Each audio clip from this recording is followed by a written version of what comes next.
ಬೆಳಿಗ್ಗೆ ದೋಸೆ ಮಾಡೋದ್ರಿಂದ ರಾತ್ರಿನೇ ನಾನು ಹೆಸರು ಬೇಳೆಯನ್ನು ನೆನೆ ಹಾಕಿಟ್ಟಿದ್ದೇನೆ. ಇದರಲ್ಲಿ ಸುಮಾರು ಅರ್ಧ ಕಪ್ನಷ್ಟು ಹೆಸರು ಬೇಳೆ ಇದೆ. ನೀವು ಬೇರೆ ಟೈಮಿಗೆ ಮಾಡೋದಾದರೆ ಕೇವಲ ಒಂದು ಗಂಟೆ ನೆನೆಸಿದರೆ ಸಾಕಾಗುತ್ತೆ. ಇವಾಗ ಇದನ್ನು ನೀರು ಬಸಿದ್ಬಿಟ್ಟು ಮಿಕ್ಸಿ ಜಾರಿಗೆ ಹಾಕ್ತಾ ಇದ್ದೀನಿ. ಇದರ ಜೊತೆಗೆ ರುಚಿಗೆ ತಕ್ಕಷ್ಟು ಉಪ್ಪು ಹಾಕ್ತಾ ಇದ್ದೀನಿ. ಹಾಗೆಯೇ ಸ್ವಲ್ಪ ನೀರು ಸೇರಿಸ್ತಾ ಇದ್ದೀನಿ. ಅಂದರೆ ರುಬ್ಬಲು ಬೇಕಾಗುವಷ್ಟು ನೀರನ್ನು ಸೇರಿಸ್ಕೊಂಡು ಇದನ್ನು ನುಣ್ಣಗೆ ರುಬ್ಕೊಳ್ಬೇಕು. ಈಗ ದೋಸೆಗೆ ಹಿಟ್ಟು ರುಬ್ಬಿ ರೆಡಿಯಾಗಿದೆ. ಇದನ್ನು ಒಂದು ಪಾತ್ರೆಗೆ ಹಾಕ್ತಾ ಇದ್ದೀನಿ. ನಂತರ ಇದಕ್ಕೆ ನೀರು ಬೇಕಾದರೆ ಒಂದು ಸ್ವಲ್ಪ ಈ ಮಿಕ್ಸಿ ಜಾರನ್ನು ತೊಳೆದ ನೀರನ್ನು ಹಾಕೊಳ್ಳಿ. ನೋಡಿ, ಈ ಹದದಲ್ಲಿ ಇರಬೇಕಿದು. ಹಿಟ್ಟು ತುಂಬ ಗಟ್ಟಿನೂ ಬೇಡ, ತುಂಬ ತೆಳು ಕೂಡ ಬೇಡ. ಈ ರೀತಿ ಮೀಡಿಯಂ ಹದದಲ್ಲಿ ಇರಲಿ. ಇದನ್ನು ನೀವು ತಕ್ಷಣನೇ ದೋಸೆ ಮಾಡ್ಕೊಳ್ಬಹುದು ಅಥವಾ 1-2 ಗಂಟೆ ಇಟ್ಟು ನಂತರ ಕೂಡ ಮಾಡ್ಕೊಳ್ಬಹುದು. ನಂತರ ಕಾವಲಿಯನ್ನು ಒಲೆ ಮೇಲಿಟ್ಟು ಅದಕ್ಕೆ ಬಿಸಿ ಆದಮೇಲೆ ಎಣ್ಣೆ ಹಚ್ಚಿ ಈ ರೀತಿ ದೋಸೆ ಹಾಕೊಳ್ಳಿ. ದೋಸೆ ಇದನ್ನು ಎಷ್ಟು ತೆಳುವಾಗಿ ಬೇಕಾದರೂ ಹಾಕ್ಬೋದು ಅಥವಾ ಸ್ವಲ್ಪ ದಪ್ಪ ಬೇಕು ಅಂದರೆ ದಪ್ಪ ದೋಸೆ ಕೂಡ ಹಾಕೋಬಹುದು.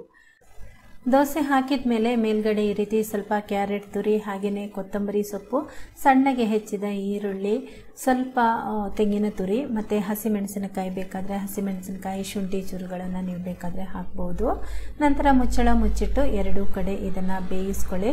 ತುಂಬ ರುಚಿಕರವಾಗಿರುವಂತಹ ಹೆಸರು ಬೇಳೆ ದೋಸೆ ರೆಡಿ ಆಗುತ್ತೆ. ಆರೋಗ್ಯಕ್ಕೆ ತುಂಬಾ ಒಳ್ಳೆಯದು. ಖಂಡಿತ ಇದನ್ನು ವಾರದಲ್ಲಿ ಒಂದಿನ ಟ್ರೈ ಮಾಡಿ. ತುಂಬಾ ರುಚಿಕರವಾಗಿರುತ್ತೆ.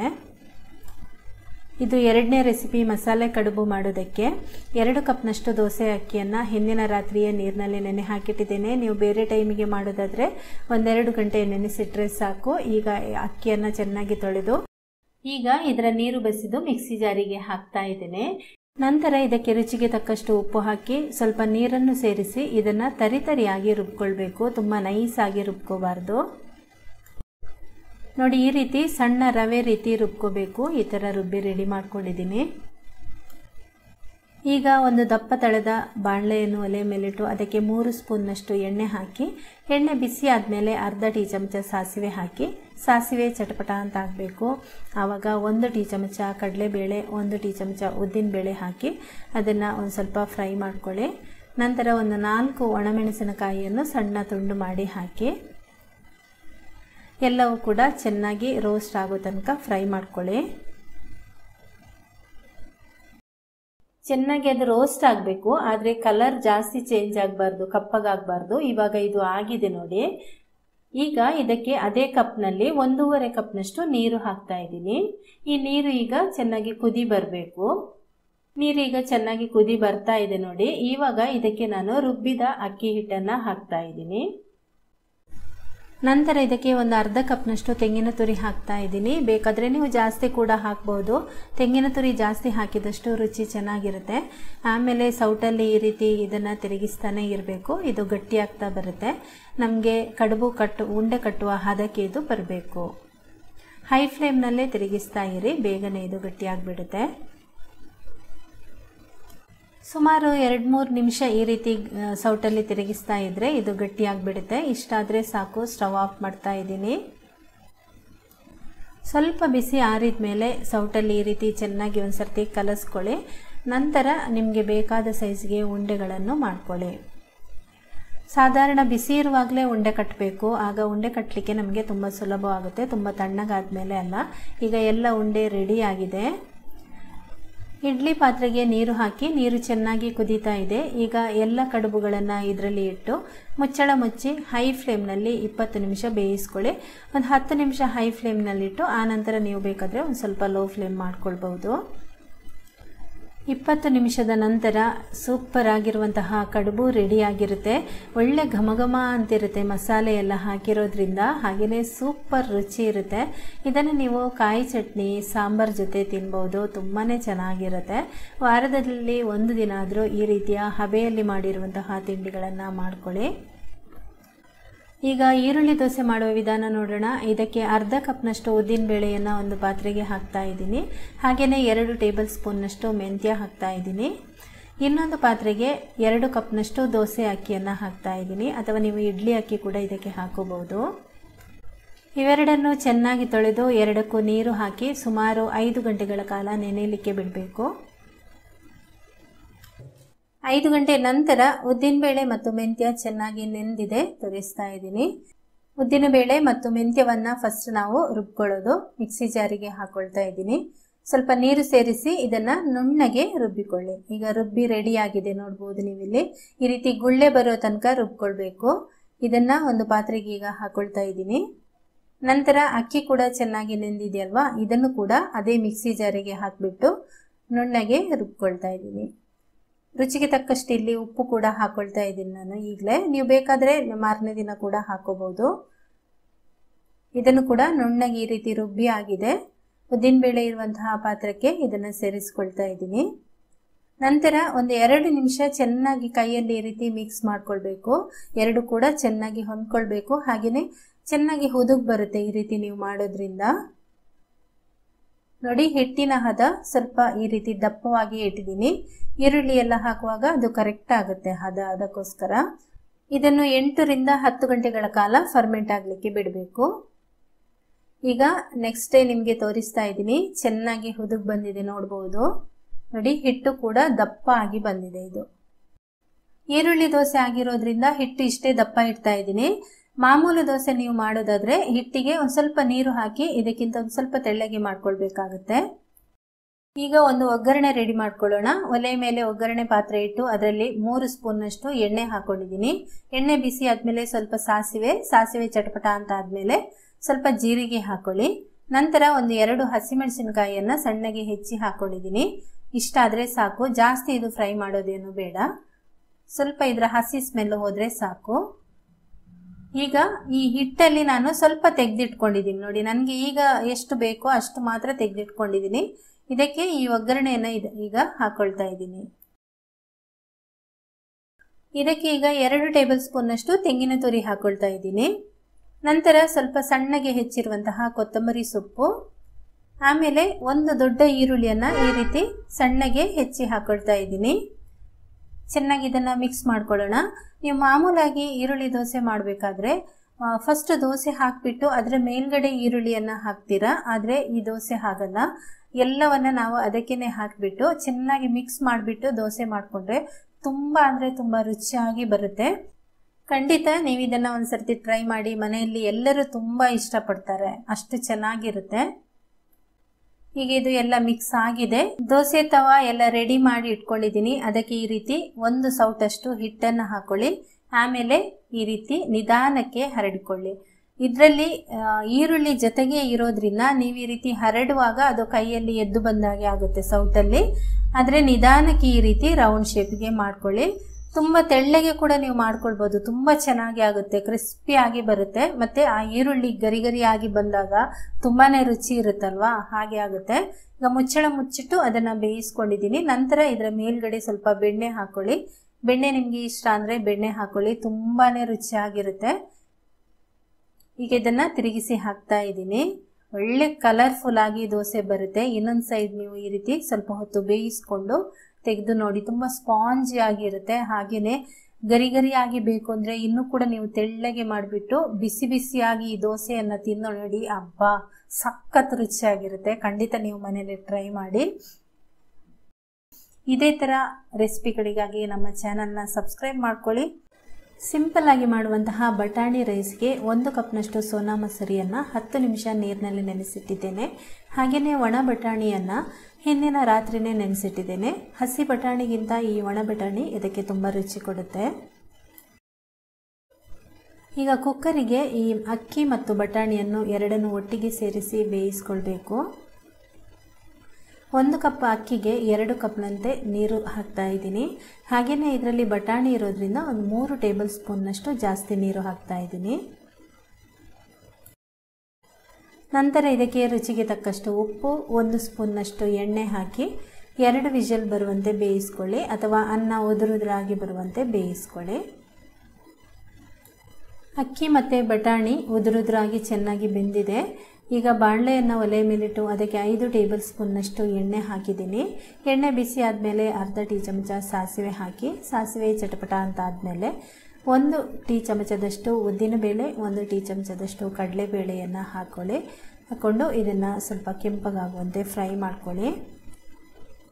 ನಂತರ ಇದಕ್ಕೆ ಸ್ವಲ್ಪ ಕರಿಬೇವು, 4 ಹಸಿಮೆಣಸಿನಕಾಯಿ, 1 ಒಣಮೆಣಸಿನಕಾಯಿಯನ್ನು ಹಾಕಿಬಿಟ್ಟು ಇದನ್ನು ಕೂಡ ಸ್ವಲ್ಪ ಹೊತ್ತು ಫ್ರೈ ಮಾಡ್ಕೊಳ್ಳಿ. ಆಮೇಲೆ ಇದಕ್ಕೆ ಉದ್ದಕ್ಕೆ ಹೆಚ್ಚಿರುವಂತಹ 1 ಈರುಳ್ಳಿ, 1/4 ಟೀ ಚಮಚದಷ್ಟು ಇಂಗಿನ ಪುಡಿ ಸೇರಿಸ್ಕೊಂಡು ಈ ಈರುಳ್ಳಿಯನ್ನು ಕೆಂಪಗೆ ಬರುವಂತೆ ಫ್ರೈ ಮಾಡ್ಕೊಳ್ಬೇಕು. ಈರುಳ್ಳಿಗೆ ಬೇಕಾಗುವಷ್ಟು ಒಂದು ಚಿಟಿಕೆಯಷ್ಟು ಉಪ್ಪು ಹಾಕ್ತಾ ಇದ್ದೀನಿ. ಈಗಾಗಲೇ ನಾವು ಅನ್ನಕ್ಕೆ ಉಪ್ಪು ಹಾಕಿದ್ದೇವೆ, ಈರುಳ್ಳಿಗೆ ಬೇಕಾಗುವಷ್ಟು ಮಾತ್ರ ಉಪ್ಪು ಹಾಕ್ಕೊಂಡು ಫ್ರೈ ಮಾಡ್ಕೊಳ್ತಾ ಇದ್ದೀನಿ. ಈರುಳ್ಳಿ ಇದರಲ್ಲಿ ಚೆನ್ನಾಗಿ ಕೆಂಪಗಾಗುವಂತೆ ಫ್ರೈ ಆಗ್ತಾ ಇದೆ. ಇವಾಗ ನೋಡಿ ರೆಡಿಯಾಗಿದೆ. ಈಗ ಇದಕ್ಕೆ ಅನ್ನ ಮತ್ತು ಬಟಾಣಿಯನ್ನು ಸೇರಿಸ್ತಾ ಇದ್ದೀನಿ. ಈಗ ಸ್ಟವ್ ಆಫ್ ಮಾಡಿಕೊಂಡು ತೆಂಗಿನ ತುರಿ, ಸ್ವಲ್ಪ ಕೊತ್ತಂಬರಿ ಸೊಪ್ಪು, ಹಾಗೆಯೇ ಸ್ವಲ್ಪ ನಿಂಬೆ ರಸವನ್ನು ಹಾಕ್ಕೊಂಡು ಚೆನ್ನಾಗಿ ಇದನ್ನು ಮಿಕ್ಸ್ ಮಾಡ್ಕೊಳ್ಳಿ. ಉಪ್ಪು ಕಡಿಮೆ ಇದ್ದರೆ ಬೇಕಾದರೆ ಉಪ್ಪಿನ ಪುಡಿ ಕೂಡ ಉದುರಿಸ್ಕೊಂಡು ಚೆನ್ನಾಗಿ ಮಿಕ್ಸ್ ಮಾಡಿಕೊಂಡ್ರೆ ಈ ಬಟಾಣಿ ಈರುಳ್ಳಿ ರೈಸ್ ರೆಡಿ ಆಗುತ್ತೆ. ಸಿಂಪಲ್ ಆಗಿದ್ರೂ ತುಂಬ ರುಚಿಯಾಗಿರುವಂತಹ ಒಂದು ರೈಸ್ ರೆಸಿಪಿ. ವಾರದಲ್ಲಿ 1 ದಿನ ಅಥವಾ 15 ದಿನಕ್ಕೆ ಒಮ್ಮೆನಾದರೂ ಇದನ್ನು ಟ್ರೈ ಮಾಡಿ, ತುಂಬಾ ಚೆನ್ನಾಗಿರುತ್ತೆ. ಇದನ್ನು ನೀವು ಬ್ರೇಕ್ಫಾಸ್ಟಿಗೆ, ಲಂಚ್ ಬಾಕ್ಸಿಗೆ ಕೂಡ ತಗೊಂಡೋಗ್ಬೋದು.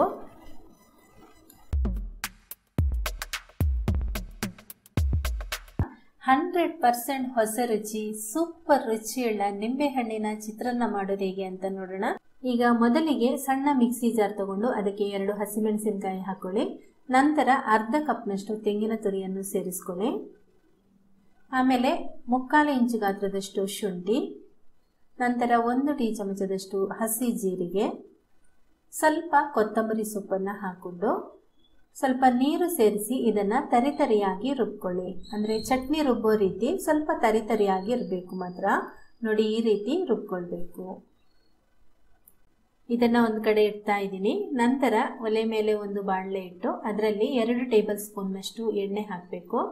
ಎಣ್ಣೆ ಸ್ವಲ್ಪ ಬಿಸಿ ಆದಮೇಲೆ ಅರ್ಧ ಟೀ ಚಮಚದಷ್ಟು ಸಾಸಿವೆ ಸೇರಿಸ್ಕೊಂಡು ಸಾಸಿವೆ ಚಟಪಟ ಅಂತ ಆದಮೇಲೆ ಕಡಲೆ ಬೀಜವನ್ನು ಹಾಕ್ತಾ ಇದ್ದೀನಿ. ಕಡಲೆ ಬೀಜ ಒಂದು 3 ಟೀ ಚಮಚದಷ್ಟು ಹಾಕಿದ್ದೀನಿ, ನಿಮಗೆ ಬೇಕಾಗುವಷ್ಟು ಸೇರಿಸ್ಕೊಳ್ಬೋದು.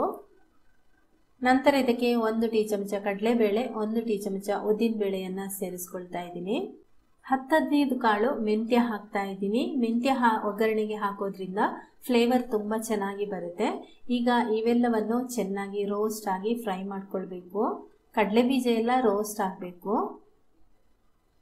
ಇದೆಲ್ಲ ಸ್ವಲ್ಪ ರೋಸ್ಟ್ ಆದಮೇಲೆ ಇದಕ್ಕೆ ಕರಿಬೇವನ್ನು ಹಾಕ್ತಾ ಇದ್ದೀನಿ. ನಂತರ 1/4 ಟೀ ಚಮಚದಷ್ಟು ಇಂಗಿನ ಪುಡಿ ಹಾಕ್ತಾ ಇದ್ದೀನಿ. ಚಿಟಿಕೆಯಷ್ಟು ಅರಿಶಿನ ಪುಡಿ. ಇವಿಷ್ಟನ್ನು ಹಾಕ್ಕೊಂಡು ಸ್ವಲ್ಪ ಹೊತ್ತು ಫ್ರೈ ಮಾಡ್ಕೊಳ್ಳೋಣ. ಈಗ ಇದು ಎಲ್ಲ ರೋಸ್ಟ್ ಆದಮೇಲೆ ಇದಕ್ಕೆ ರುಬ್ಬಿದ ಮಸಾಲೆಯನ್ನು ಸೇರಿಸ್ಕೊಂಡು ಸ್ವಲ್ಪ ಹೊತ್ತು ಇದನ್ನು ಫ್ರೈ ಮಾಡ್ಕೋಬೇಕು. ಈಗ ಅನ್ನಕ್ಕೆ ನಾವು ಸ್ವಲ್ಪ ಉಪ್ಪು ಹಾಕ್ಕೊಂಡಿರ್ತೀವಿ, ಹಾಗೆಯೇ ಇದಕ್ಕೆ ಮಸಾಲೆಗೆ ಕೂಡ ಒಂದು ಸ್ವಲ್ಪ ಉಪ್ಪು ಸೇರಿಸ್ಕೊಳ್ಳೋಣ. ಮಸಾಲೆಗೆ ಎಷ್ಟು ಬೇಕೋ ಅಷ್ಟು ರುಚಿಗೆ ತಕ್ಕಷ್ಟು ಉಪ್ಪನ್ನು ಸೇರಿಸ್ಕೊಳ್ಳಿ.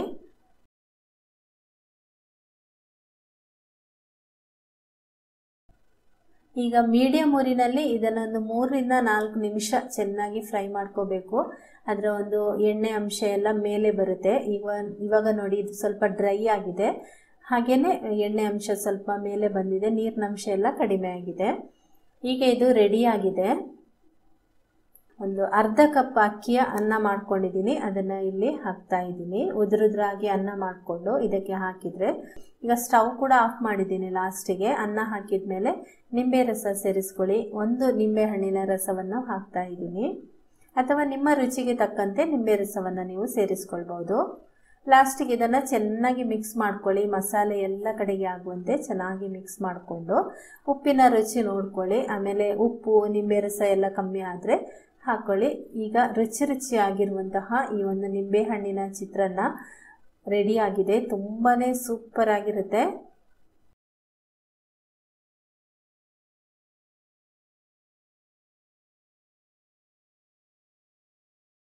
ಒಂದು ಪಾತ್ರೆಗೆ 1 ಕಪ್ನಷ್ಟು ರಾಗಿ ಹಿಟ್ಟನ್ನು ಸೇರಿಸ್ಕೊಳ್ಳಿ. ನಂತರ ಇದರ ಜೊತೆಗೆ 1 ಟೇಬಲ್ ಸ್ಪೂನ್ನಷ್ಟು ಅಕ್ಕಿ ಹಿಟ್ಟನ್ನು ಸೇರಿಸ್ಕೊಳ್ಳಿ. 1 ಟೇಬಲ್ ಸ್ಪೂನ್ನಷ್ಟು ಉಪ್ಪಿಟ್ಟಿನ ರವೆ ಸೇರಿಸ್ಕೊಳ್ಳಿ.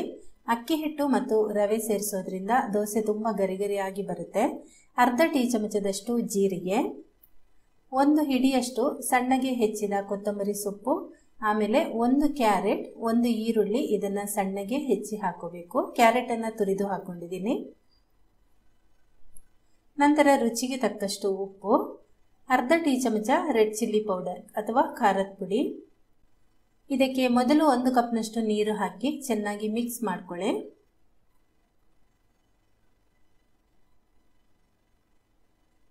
ಈಗ ಇಷ್ಟು ಮಿಕ್ಸ್ ಮಾಡ್ಕೊಂಡಾದ್ಮೇಲೆ ಇನ್ನೊಂದು ಕಪ್ ನೀರು ಸೇರಿಸ್ತಾ ಇದ್ದೀನಿ.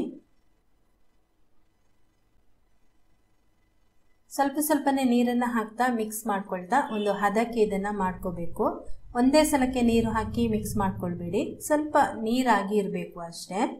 ಒಟ್ಟಿಗೆ 1 ಕಪ್ ರಾಗಿ ಹಿಟ್ಟಿಗೆ 2.5 ಕಪ್ನಷ್ಟು ನೀರು ಹಾಕಿದ್ದೀನಿ. ತರಕಾರಿ ಕೂಡ ಸ್ವಲ್ಪ ಜಾಸ್ತಿನೇ ಹಾಕ್ಕೊಂಡಿದ್ದೀನಿ, ನೀವು ಬೇಕಾದರೆ ನೀವು ಕಮ್ಮಿ ಕೂಡ ಸೇರಿಸ್ಕೊಳ್ಬೋದು. ಹಿಟ್ಟಿನ ಹದ ನೋಡಿ, ಇಷ್ಟು ನೀರಾಗಿರಬೇಕು. ಕಾವಲಿ ಒಲೆ ಮೇಲಿಟ್ಟು ಬಿಸಿಯಾಗ್ಲಿಕ್ಕೆ ಇಟ್ಟಿದ್ದೀನಿ. ಮೀಡಿಯಂ ಬಿಸಿ ಆದರೆ ಸಾಕು. ಆಮೇಲೆ ಎಣ್ಣೆ ಈ ರೀತಿ ಹಚ್ಕೊಳ್ಳಿ. ಈ ಥರ ಹೊಗೆ ಬರೋ ಥರ ಬಿಸಿ ಮಾಡಬೇಕಾ ಅಂತ ಅಂದ್ಕೋಬೇಡಿ, ಅಂದರೆ ತುಂಬ ಜಾಸ್ತಿ ಬಿಸಿಯಾಗಿಲ್ಲ ಇದು. ಮೊದಲೇ ಅದರಲ್ಲಿ ಸ್ವಲ್ಪ ಎಣ್ಣೆ ಪಸೆ ಇತ್ತು, ಹಾಗಾಗಿ ಅದು ಬಿಸಿ ಆದಾಗ ಸ್ವಲ್ಪ ಅದರಲ್ಲಿ ಹೊಗೆ ಬರ್ತಾ ಇದೆ ಅಷ್ಟೇ. ನಂತರ ನೀರು ದೋಸೆ ಮತ್ತು ರವೆ ದೋಸೆ ಎಲ್ಲ ಹಾಕ್ತೀವಲ್ವ, ಅದೇ ರೀತಿ ಇದನ್ನು ತೆಳ್ಳಗೆ ಹಾಕೋಬೇಕು.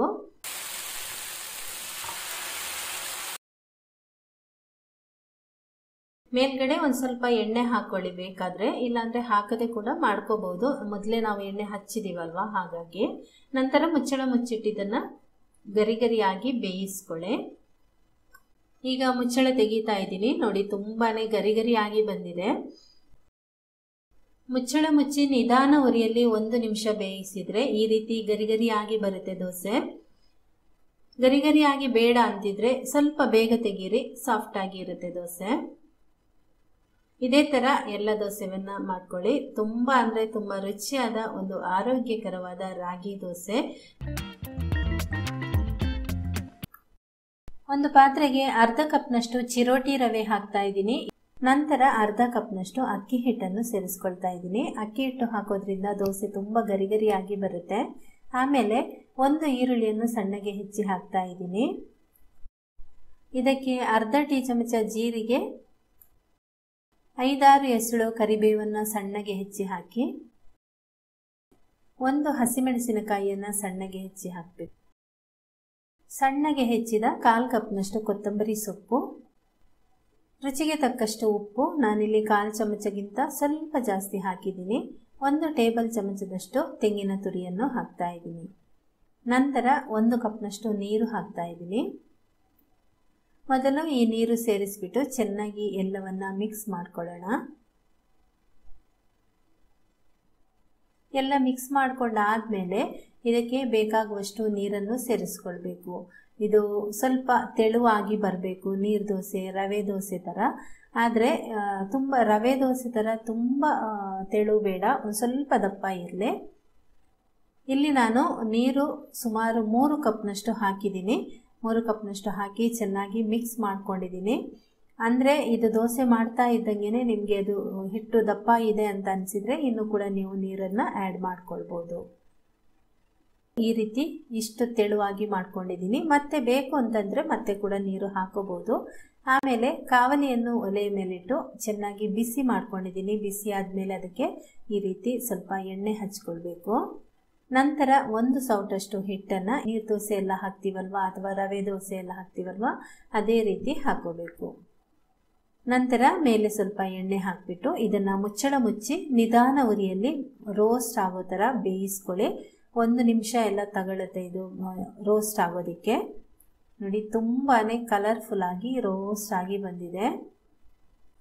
ಟೇಸ್ಟ್ ತುಂಬಾ ಚೆನ್ನಾಗಿರುತ್ತೆ. ಏನಿಲ್ಲ, ಕಷ್ಟನೇ ಪಡಬೇಕಾಗಿಲ್ಲ. ಹಿಟ್ಟು ಕಲಸೋದು ದೋಸೆ ಮಾಡೋದು ಅಷ್ಟೇ. ಇದಕ್ಕೆ ಚಿರೋಟಿ ರವೆ ಹಾಕಿರೋದ್ರಿಂದ ನೀವು ನೆನೆಸಿಡಬೇಕಾದ ಅಗತ್ಯನೂ ಇಲ್ಲ, ತಕ್ಷಣವೇ ಮಾಡ್ಕೊಳ್ಬೋದು. ತುಂಬಾ ರುಚಿಕರವಾಗಿರುವಂತಹ ಆರೋಗ್ಯಕರವಾದ ದೋಸೆ. ಸಂಡೇ ಸ್ಪೆಷಲ್ ಆಗಿ ಒಂದು ವಿಶೇಷವಾದ ಪೂರಿ ರೆಸಿಪಿಯನ್ನು ನೀವು ಮಾಡ್ಕೋಬೋದು.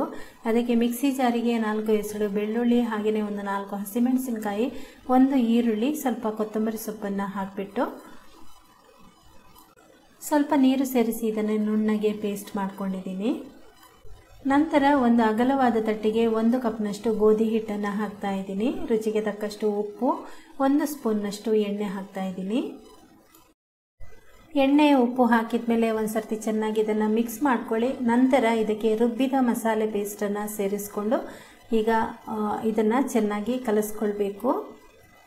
ಆನಂತರ ಈ ಮಸಾಲೆ ಪೇಸ್ಟ್ ಸಾಕಾದರೆ ಹಾಗೇ ಮಿಕ್ಸ್ ಮಾಡ್ಕೋಬೋದು, ಇಲ್ಲಾಂದರೆ ನೀರು ಬೇಕಾದರೆ ಒಂಚೂರು ನೀರು ಹಾಕ್ಕೊಂಡು ಚೆನ್ನಾಗಿ ಇದನ್ನು ಪೂರಿ ಹಿಟ್ಟಿನ ಹದಕ್ಕೆ ಕಲಿಸ್ಕೊಳ್ಬೇಕು. ಚಪಾತಿ ಹಿಟ್ಟಿಗಾದರೆ ಒಂದು ಸ್ವಲ್ಪ ಲೂಸಾಗಿ, ಪೂರಿ ಹಿಟ್ಟಿಗಾದರೆ ಸ್ವಲ್ಪ ಗಟ್ಟಿಯಾಗಿ ಕಲಿಸ್ಕೊಳ್ಬೇಕು.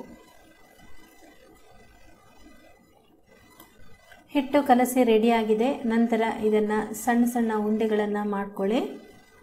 ಪೂರಿ ನಿಮಗೆ ದೊಡ್ಡ ಸೈಜಿಗೆ ಬೇಕಾದರೆ ಸ್ವಲ್ಪ ದೊಡ್ಡ ಸೈಜ್ಗೆ, ಇಲ್ಲಾಂದರೆ ಸಣ್ಣ ಸಣ್ಣ ಉಂಡೆಗಳನ್ನು ಮಾಡ್ಕೊಳ್ಳಿ. ಇದಕ್ಕೆ ಹಿಟ್ಟು ಹಚ್ಚಿ ಕೂಡ ನೀವು ಪೂರಿ ಲಟ್ಟಿಸ್ಕೊಳ್ಬೋದು, ಅಥವಾ ಹಾಗೆಯೇ ಎಣ್ಣೆ ಹಚ್ಚಿ ಕೂಡ ಪೂರಿ ಲಟ್ಟಿಸ್ಕೊಳ್ಬೋದು. ಎಲ್ಲ ಪೂರಿಗಳನ್ನು ಒಂದೇ ಸಲಕ್ಕೆ ಲಟ್ಟಿಸ್ಕೋಬೇಡಿ. ಒಂದು 4-5 ಪೂರಿಗಳನ್ನು ಮಾಡಿಕೊಂಡು ನಂತರ ಪೂರಿ ಕಾಯಿಸ್ಕೊಳ್ಳಿ. ಈಗ ಎಣ್ಣೆ ಬಿಸಿ ಆಗಿದೆ, ಒಂದೊಂದೇ ಪೂರಿ ಹಾಕಿ ಕಾಯಿಸ್ಕೊಳ್ತಾ ಇದ್ದೀನಿ. ಈ ರೀತಿ ಮಾಡಿಕೊಂಡ್ರೆ ನೋಡಿ ಚೆನ್ನಾಗಿ ಉಬ್ಬಿ ಬರುತ್ತೆ. ತುಂಬಾ ಸೂಪರ್ ಆಗಿರುವಂತಹ ಕಲರ್ಫುಲ್ ಆಗಿರುವಂತಹ ಪೂರಿ ರೆಡಿ ಆಗುತ್ತೆ. ಇದನ್ನು ನೀವು ಸಂಡೇ ಜೊತೆ ಸ್ಪೆಷಲ್ ಆಗಿ ಪೂರಿ ಮಾಡ್ಕೊಳ್ಬೋದು, ಪ್ಲೇನ್ ಪೂರಿ ಮಾಡ್ಕೋಬೋದು, ಅಥವಾ ಈ ರೀತಿ ಏನಾದರೂ ಮಸಾಲೆಯನ್ನು ರುಬ್ಬಿ ಹಾಕಿಬಿಟ್ಟು ಕೂಡ ಪೂರಿ ಮಾಡ್ಕೊಳ್ಬೋದು. ತುಂಬಾ ರುಚಿಕರವಾಗಿರುತ್ತೆ. ನೋಡಿದ್ರಲ್ವಾ, ಈ ವಾರದಲ್ಲಿ 7 ದಿನ ಮಾಡುವಂತಹ ರುಚಿಕರವಾದ ಬ್ರೇಕ್ಫಾಸ್ಟ್ ರೆಸಿಪಿಗಳನ್ನು ತೋರಿಸಿದ್ದೀನಿ. ಖಂಡಿತ ನಿಮಗೆ ಇದು ಇಷ್ಟ ಆಗಿದೆ ಅಂತ ಅಂದ್ಕೊಂಡಿದ್ದೀನಿ. ಇಷ್ಟ ಆಗಿದರೆ ಒಂದು ಲೈಕ್ ಮಾಡಿ, ನಿಮ್ಮ ಪರಿಚಯದವರಿಗೂ ಕೂಡ ಶೇರ್ ಮಾಡಿ. ಹಾಗೆಯೇ ನೀವೇನು ನಮ್ಮ ಚಾನಲ್ಗೆ ಸಬ್ಸ್ಕ್ರೈಬ್ ಆಗಲಿಲ್ಲ ಅಂದರೆ ದಯವಿಟ್ಟು ಸಬ್ಸ್ಕ್ರೈಬ್ ಮಾಡ್ಕೊಳ್ಳಿ. ಸಬ್ಸ್ಕ್ರೈಬ್ ಮಾಡುವಾಗ ಪಕ್ಕದಲ್ಲೇ ಒಂದು ಬೆಲ್ ಬಟನ್ ಇರುತ್ತೆ, ಅದನ್ನು ಕೂಡ ಕ್ಲಿಕ್ ಮಾಡ್ಕೊಳ್ಳಿ. ಅದನ್ನು ಕ್ಲಿಕ್ ಮಾಡೋದ್ರಿಂದ ನಮ್ಮ ಎಲ್ಲ ವಿಡಿಯೋಗಳ ನೋಟಿಫಿಕೇಷನ್ ನಿಮಗೆ ಸಿಗುತ್ತೆ, ನೀವಾಗ ನೋಡ್ಬೋದು. Thank you.